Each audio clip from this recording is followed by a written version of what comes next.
భారత రాజ్యాంగంలోని ఆర్టికల్ 361 యొక్క స్పష్టమైన వివరణాత్మక వివరణ ఇక్కడ ఉంది.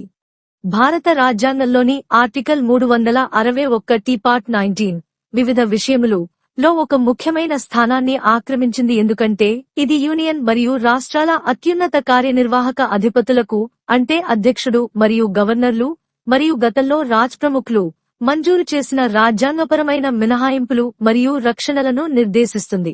ఈ ఆర్టికల్ 2 ముఖ్యమైన రాజ్యాంగ విలువలను సమతుల్యం చేయడానికి ప్రయత్నిస్తుంది.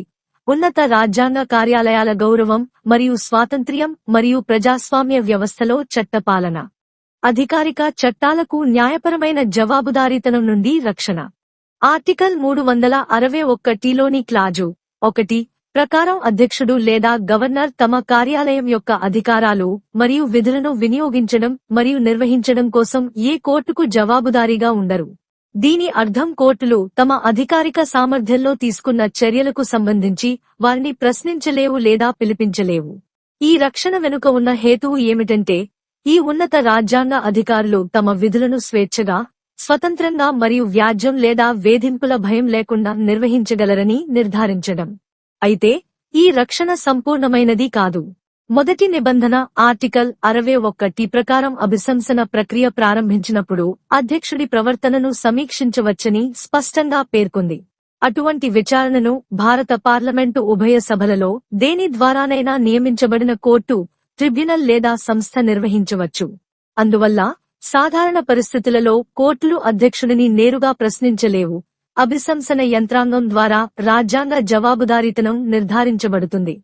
రెండవ నిబంధన ఈ రక్షణ భారత ప్రభుత్వం లేదా రాష్ట్ర ప్రభుత్వంపై చట్టపరమైన చర్యలను నిరోధించదని మరింత స్పష్టం చేస్తుంది.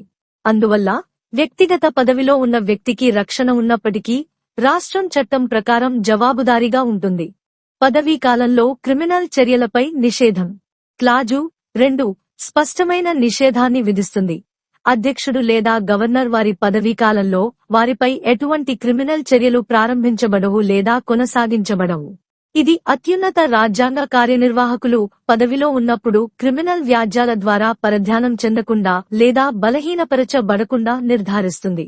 ముఖ్యంగా ఈ రక్షణ తాత్కాలికం, శాశ్వతం కాదు. పదవీకాలం ముగిసిన తర్వాత చట్టం ప్రకారం క్రిమినల్ చర్యలను ప్రారంభించవచ్చు లేదా తిరిగి ప్రారంభించవచ్చు. అరెస్టు లేదా జైలు శిక్ష నుండి రక్షణ. 3 పైన పేర్కొన్న రక్షణను బలోపేతం చేస్తుంది. అధ్యక్షుడు లేదా గవర్నర్ పదవీకాలంలో అరెస్టు లేదా జైలు శిక్ష విధించే ప్రక్రియను ఏ కోర్టు జారీ చేయలేదని పేర్కొంటుంది.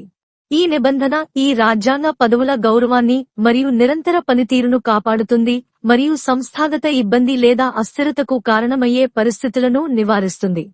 వ్యక్తిగత చట్టాల కోసం సివిల్ ప్రొసీడింగ్ల నియంత్రణ. 4 అధ్యక్షుడు లేదా గవర్నర్ వ్యక్తిగత చర్యలకు సంబంధించిన సివిల్ చర్యలను సూచిస్తుంది. అటువంటి చర్యలు పూర్తిగా నిషేధించబడలేదు, కానీ అవి విధానపరమైన రక్షణకు లోబడి ఉంటాయి. 2 నెలల ముందస్తు వ్రాతపూర్వక నోటీసు ఇవ్వకపోతే పదవీకాలంలో ఎటువంటి సివిల్ కేసును ప్రారంభించలేము. ఈ నోటీసు విచారణ యొక్క స్వభావం, చర్యకు కారణం, హక్కుదారుడి వివరాలు మరియు కోరిన ఉపశమనం స్పష్టంగా పేర్కొనాలి. ఈ నిబంధన అధ్యక్షుడు లేదా గవర్నర్కు ప్రతిస్పందనను సిద్ధం చేయడానికి తగిన సమయం ఇవ్వడం ద్వారా న్యాయాన్ని నిర్ధారిస్తుంది. అదే సమయంలో పౌర పరిష్కారాలను కోరే వ్యక్తుల హక్కును కూడా కాపాడుతుంది. రాజ్యాంగ ప్రాముఖ్యత.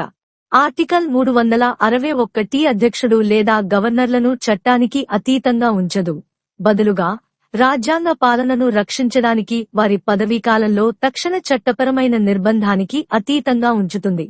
జవాబుదారీతనం అనేది అభిశంసన, పదవీకాలం తర్వాత చట్టపరమైన చర్యలు మరియు ప్రభుత్వంపైనే చర్యలు తీసుకోవడం ద్వారా నిర్ధారించబడుతుంది. అందువల్ల ఈ వ్యాసం సంస్థాగత గౌరవం మరియు ప్రజాస్వామ్య జవాబుదారీతనం రెండింటినీ సమర్థించే పరిణతి చెందిన రాజ్యాంగ రూపకల్పనను ప్రతిబింబిస్తుంది. ముగింపు. సారాంశంలో ఆర్టికల్ 361 భారతదేశంలోని అత్యున్నత రాజ్యాంగ కార్యాలయాల స్వాతంత్ర్యం, గౌరవం మరియు ప్రభావవంతమైన పనితీరును కాపాడుతుంది. పరిమిత మరియు జాగ్రత్తగా నిర్మాణాత్మక రక్షణ మంజూరు చేయడం ద్వారా ఈ కార్యాలయాలపై న్యాయ ప్రక్రియల దుర్వినియోగాన్ని నిరోధిస్తుంది. అదే సమయంలో రాజ్యాంగ మరియు చట్టపరమైన జవాబుదారీతనం రాజీపడకుండా చూస్తుంది. ఈ సున్నితమైన సమతుల్యత భారతదేశ రాజ్యాంగ చట్టం యొక్క స్థిరత్వాన్ని మరియు చట్ట పాలన యొక్క ఆధిపత్యాన్ని బలోపేతం చేస్తుంది.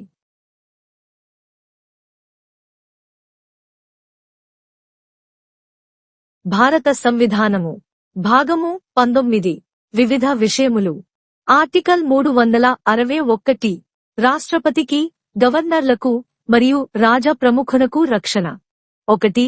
రాష్ట్రపతి లేక రాజ్య గవర్నరు లేక రాజప్రముఖుడు తన పదవీ అధికారములను వినియోగించుటను గూర్చి మరియు పదవీ కర్తవ్యముల పాలనను గూర్చి లేక ఆ అధికారములను వినియోగించుటలోనూ కర్తవ్యముల నిర్వర్తనలోనూ ఆయనచే చేయబడినట్టిగాని ఆయనచే చేయబడినట్లు తాత్పర్యతమైనట్టిగాని ఏదేని కార్యమును గూర్చి ఎట్టి న్యాయస్థానమునకును జవాబుదారు కారాదు.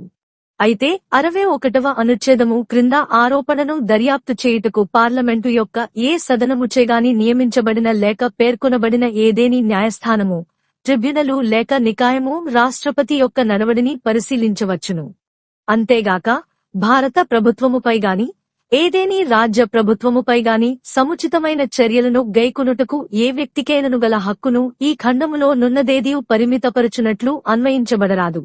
రాష్ట్రపతిపై గాని గవర్నరుపై గాని ఆయన పదవీ కాలమునందు ఏ న్యాయస్థానములోనూ ఎట్టి క్రిమినలు చర్యయు సంస్థితము, విచారణ ఆరంభించుట చేయబడరాదు లేక కొనసాగించబడరాదు. 3. రాష్ట్రపతి లేక రాజ్య గవర్నరును ఆయన పదవీ కాలమునందు అరెస్టు చేయుటకు గాని కారాగార వాసమునందుంచుటకు గాని ఏ న్యాయస్థానము నుండియైనను ఎట్టి ఆదేశికయు జారీ చేయబడరాదు. 4. రాష్ట్రపతి నుండి గాని రాజ్య గవర్నరు నుండి గాని ఆయన రాష్ట్రపతిగా లేక ఆ రాజ్య గవర్నరుగా పదవిలో ప్రవేశించుటకు పూర్వముగాని ప్రవేశించిన పిమ్మటగాని వ్యక్తిగతముగా చేసిన లేక చేసినట్లు తాత్పర్యతమైన ఏదేని కార్యము విషయమున పరిహారమును క్లెయిము చేయు సివిలు చర్యలేవియు అట్టి చర్యల స్వభావము, దావా హేతువును సంస్థితము చేయబోవు పక్షకారు పేరు, వర్ణన, నివాసము మరియు క్లెయిము చేయు పరిహారమును తెలియజేయుచు లిఖిత పూర్వకమైన నోటీసును రాష్ట్రపతికి లేక సందర్భానుసారముగా గవర్నరుకు అందజేసిన పిమ్మట లేక ఆయన కార్యాలయములో ఉంచిన పిమ్మట 2 మాసములు ముగియునంతవరకు ఏ న్యాయస్థానము నందును సంస్థితము, విచారణ ఆరంభించుట చేయబడరాదు. The Constitution of India. Part 19. Miscellaneous. Article 361. Protection of President and Governors and Rajapramukhs. 1. The President, or the Governor or Rajapramukh of a state, shall not be answerable to any court for the exercise and performance of the powers and duties of his office or for any act done or purporting to be done by him in the exercise and performance of those powers and duties. Provided that the conduct of the President may be brought under review by any court, tribunal or body appointed or designated by either House of Parliament for the investigation of a charge under Article 61. Provided further that nothing in this clause shall be construed as restricting the right of any person to bring appropriate proceedings against the Government of India or the Government of a state. 2. No criminal proceedings whatsoever shall be instituted or continued against the President or the Governor of a state in any court during his term of office. 3. No process for the arrest or imprisonment of the President or the Governor of a state shall issue from any court during his term of office. 4. No civil proceedings in which relief is claimed against the President or the Governor of a state shall be instituted during his term of office in any court in respect of any act done or purporting to be done by him in his personal capacity, whether before or after he entered upon his office as President or as Governor of such state, until the expiration of 2 months next after notice in writing has been delivered to the President or the Governor, as the case may be, or left at his office stating the nature of the proceedings, the cause of action therefore, the name, description and place of residence of the party by whom such proceedings are to be instituted and the relief which he claims.